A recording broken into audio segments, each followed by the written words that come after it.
Part 4, Justice at the Door. One humid night, a disguised Spanish galleon arrived at Havana's port. Aboard was Don Rodrigo Barrientos, a relentless investigator from Spain with a personal grudge. His nephew had been the night guard Mateo killed. Don Rodrigo had followed the trail quietly, bypassing official records and instead using spies, merchants, and whispers in taverns.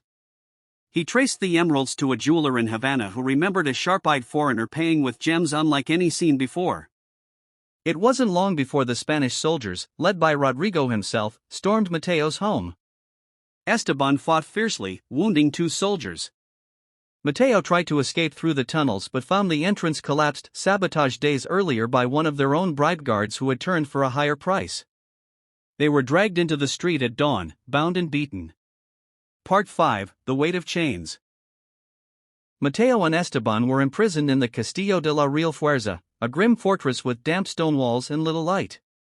Don Rodrigo personally oversaw their interrogation. Mateo confessed under duress, not only to the theft but to the murder of the guard. Their trial was swift. Governor Salcedo sent a furious letter demanding execution, but the viceroy ruled otherwise. Death was too kind. They would live, to rot, to suffer, to serve as a warning. For the next 20 years, Mateo and Esteban endured hard labor under the Caribbean sun, building fortifications for a crown they had betrayed.